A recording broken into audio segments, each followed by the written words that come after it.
That's not a thing. Welcome our first guest, Steve Mariotti. He is the founder of Network for Teaching Entrepreneurship, and he's also the author of this book called Goodbye Homeboy, How My Students Drove Me Crazy and Inspired a Movement. Welcome to the show, Steve. Thank you. I'm glad to be here. Yeah. So tell us about your book, Goodbye Homeboy. You have it right there if you want to hold it up. Okay, great.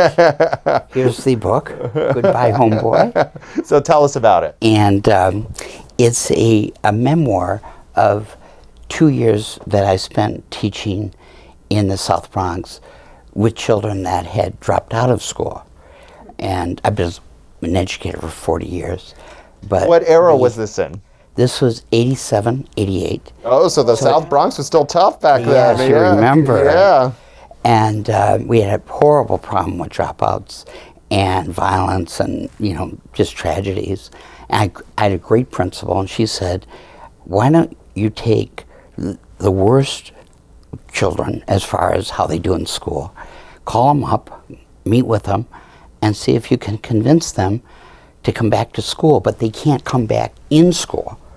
They have to, we found a place for you guys at the Department of Housing, which is up on Arthur Avenue, because they did some, pretty awkward stuff.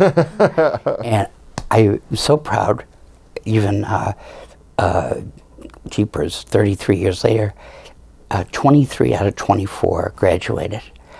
And the trick was, I had each one start a small business. Interesting. And their attendance rate when they were in the regular school was under 9%. If you can imagine, that's pretty low. 9%? Yeah. 9%. Out of 100 days, they would show up 9. Yes. Okay. I mean, it doesn't equal my college career, but we're getting, I was trying to be funny, but it went up to over 95%. They'd even come to school when they were sick, which I then banned. And it was from learning how to make money. Well, that's an important asset. And if you have an issue with someone in your family, let's say they're depressed, or someone's in poverty, or someone can't learn something, like math, or they have a severe case of dyslexia, or they have emotional stress that's interfering with their life, get them to go into a small business. Somehow, it changes how the brain views itself. And they come out of this hierarchy where they view themselves on the bottom. I didn't do well in the SATs. I'm not going to Princeton. Not going. Of course. And they come up here where they can sell to anybody. I think that's what it is. It's very empowering. Empowering. It gives a voice to their angst. Okay. Look, Steve, fast forward from the 80s to 2019, right? A lot of us can probably agree that our public school system is far from perfect. Yeah. And there are so many problems, but if you were to pick one area to address, what's something that the educators and public school administrators can realistically improve right now to help these so-called trouble students to improve their lives in academics? I'd do two things immediately. One, I would focus in on the dropout factories. It's not commonly known that the 850 to 900,000 kids that drop out every year, they drop out only from 550 to 600 schools. That's it? That's it. Out of the entire out of the entire 19,000. Most schools, if you went to Greenwich High School, Princeton, and Ann Arbor, have almost zero dropout rates. Yeah. But no one thinks of it that way. To isolate. So this is geographic.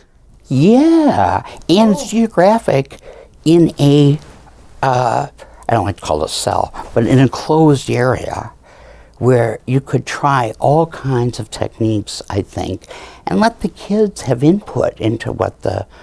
So this wouldn't even be a very big program for the Department of Education if they wanted. It would be nothing.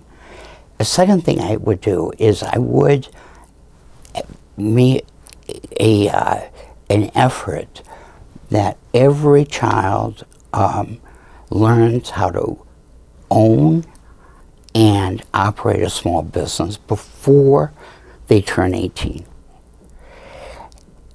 That curriculum works with children who have trouble in any field, math, reading, writing in particular, and it particularly works with children that are under a lot of stress because they don't have any money and they don't see a way to be able to make any money.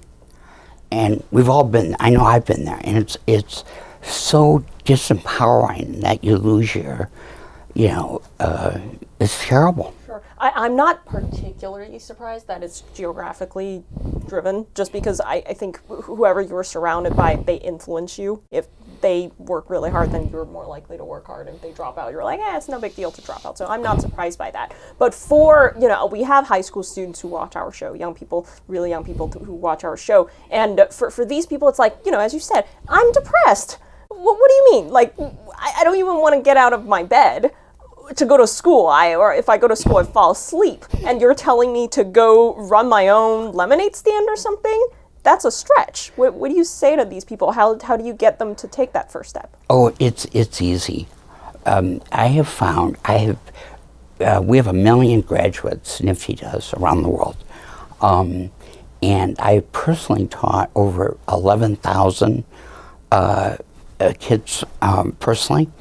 The minute you mention, let's buy this, let's say shoes, at the wholesale markets for $10, and we can sell them at the flea market for $22.